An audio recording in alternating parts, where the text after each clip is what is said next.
सभी को नमस्कार। आज हम अंतर्राष्ट्रीय स्तर पर हिंदी पाठ देखेंगे। तो आइए सबसे पहले उन्मुखीकरण। पशु पक्षियों की भी भाषा होती है। मनुष्य ही नहीं बल्कि पशु पक्षियों की भी इस दुनिया में भाषा होती है। इसका मतलब वे एक दूसरे का आशय बखूबी समझ लेते हैं। यानी पशु पक्षी भी अपने आवाजों से और संकेतों से अपनी जो भाषा है उसे वे बातचीत करते हैं। या तो फिर हम कह सकते हैं कि पशु पक्षी भी अपनी ही जो भाषा होती है उस भाषा के माध्यम से एक दूसरे के उद्देश्यों को बहुत ही अच्छी तरह से समझ लेते हैं। यह बात तो है कि पशु पक्षियों की मनुष्यों जैसी सुविकसित भाषा नहीं होती, पर वे सीधी सादी आवाजों और क्रियाओं से अपने भाव व्यक्त कर सकते हैं। कि अभी अभी हमने कहा था कि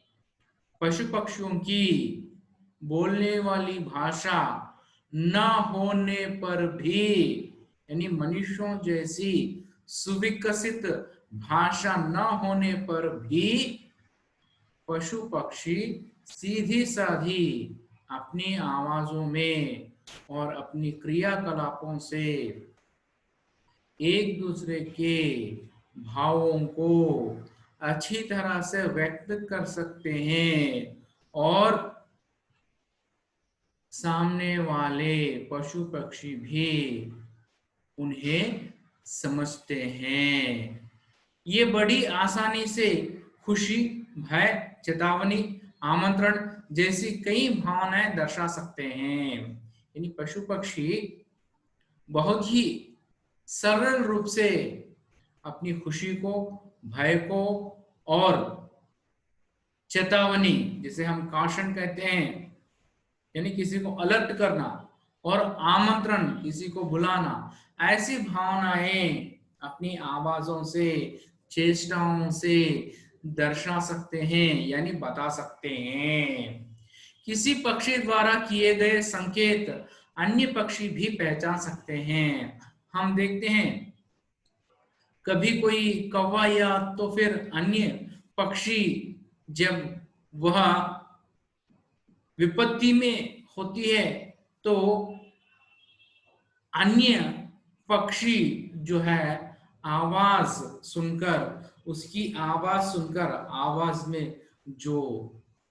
भय या दर्द सुनकर वे सभी पक्षियां आती हैं। तो हम यह कह सकते हैं कि भाषा,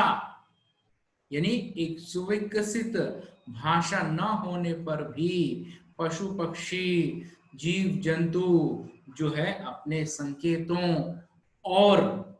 इशारों की सहायता से अपने भावों को प्रकट करते हैं और अपना जीवन को बिताते हैं। उन्मुखीकरण से संबंधित प्रश्न यहाँ दिए गए हैं। తెలుగులో చూడండి। పశు పక్షిयों की भी भाषा होती है। పక్షులకు కూడా ఒక ప్రత్యేకమైన భాష ఉంటుంది। इसका मतलब वे एक दूसरे का आशय बखूबी समझ लेते हैं। వాటి యొక్క అవసరాలను పశుపక్షాదులు జీవ జంతువులు వాటి అవసరాలను వాటి భాషతో పూర్తి చేసుకుంటాయి। అది ఏమి భాష, ఆ భాష ఏమిటి? यह बात तो है कि पशु पक्षियों की मनुष्यों जैसी सुविकसित भाषा नहीं होती, पर वे सीधी सादी आवाजों और क्रियाओं से भाव व्यक्त कर सकते हैं। మనుషులలాగా పశు పక్షులకు ప్రత్యేకమైనటువంటి భాష లేనప్పటికీ, అంటే అభివృద్ధి చెందినటువంటి ఇలా మనం మాట్లాడుతున్నటువంటి ధ్వనులతో, శబ్దాలతో కూడుకున్నటువంటి, వ్యాకరణంతో కూడుకున్నటువంటి భాష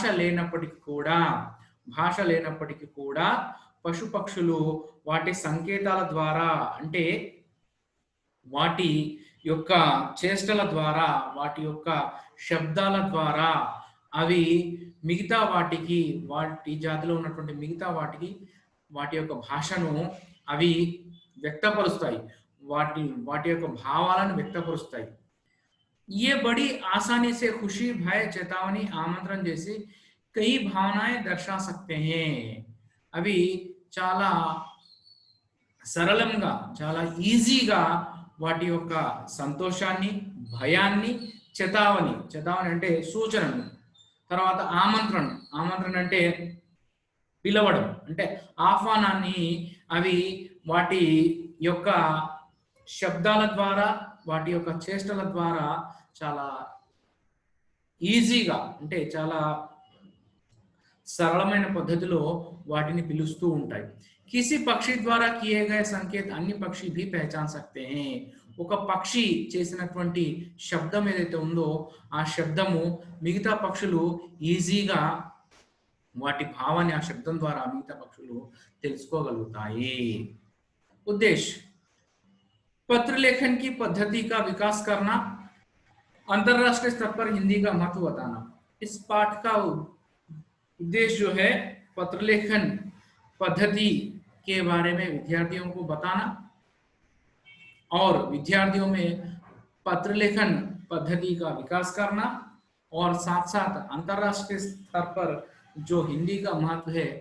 उसे विद्यार्थियों को बताना తెలుగులో చూడండి పత్రలేఖన్ పద్ధతిగా వికాస్ కర్ణ అంటే పత్రలేఖన్ విధం అంటే పత్రలేఖన్ ఏదైతే పద్ధతి ఉందో పత్రలేఖనము అనే పాఠం గురించి ఆ పద్ధతి గురించి విద్యార్థులకు చెప్పడం మరియు అంతర్రాష్ట్రీయ స్థాయి పర్ హిందీ కా మహత్వ బతానా అంటే అంతర్రాష్ట్రీయంగా అంతర్జాతీయ స్థాయిలో హిందీ ఏ విధంగా అభివృద్ధి చెందింది లేకపోతే దాని యొక్క గొప్పతనం ఏమిటి అంతర్రాష్ట్రీయ అంతర్జాతీయ స్థాయిలో హిందీ భాష యొక్క గొప్పతనం ఏమిటి అని ఈ పాఠంలో చెప్పడం జరిగింది विधा विशेष पत्र विधा पाठ में प्रेषक अपने विषय से जुड़ा पत्र पावक के नाम लिखता है पत्रों के द्वारा अपने विचार दूसरों तक पहुंचा सकते हैं पत्र विधा यानी पत्रलेखन विधा जो है पाठ में प्रेषक यानी पत्र लिखने वाला अपने विषय से जुड़ा पत्र यानी जो लिखना चाह रहा है वह पत्र पावक यानी जो पत्र पाने वाला है उसके नाम पर लिखता है पत्रों के द्वारा अपने विचार दूसरों तक पहुंचा सकते हैं पत्रों के द्वारा एक व्यक्ति अपने विचारों को दूसरे व्यक्ति तक पहुंचा सकता है यानी अपनी सूचनाएं अपने विचार जो भी है वे समस्त भाव जो है समाचार जो है वह दूसरों तक पहुंचा सकता है తెలుగులో చూడండి विधा विशेष पत्र विधा पाठ में प्रेषक अपने विषय से जुड़ा पत्र पावक के नाम लिखता है कि पत्र लेखन लो పత్ర రాసేటటువంటి అంటే ఉత్తరం రాసేటటువంటి వ్యక్తిని ప్రేషక్ అంటారు ఈ ఉత్తరం రాసేటటువంటి వ్యక్తి ఎవరైతే ఉన్నారో అతడు ఎవరికైతే రాస్తున్నాడో ఎవరికైతే ఉత్తరం రాస్తున్నాడో అతడి పేరున రాస్తాడు మరియు పత్ర के द्वारा अपने विचार दूसरों तक पहुंचा सकता है పత్ర లేఖన ద్వారా అంటే ఉత్తరం ద్వారా ఒక వ్యక్తి తన ఆలోచనలను తన సూచనలను తన యొక్క క్షేమ సమాచారాలను ఎదుటి వ్యక్తి వరకు అతడు చేరవేయగలుగుతాడు अभी यहाँ तक जो है पहला भाग समाप्त होता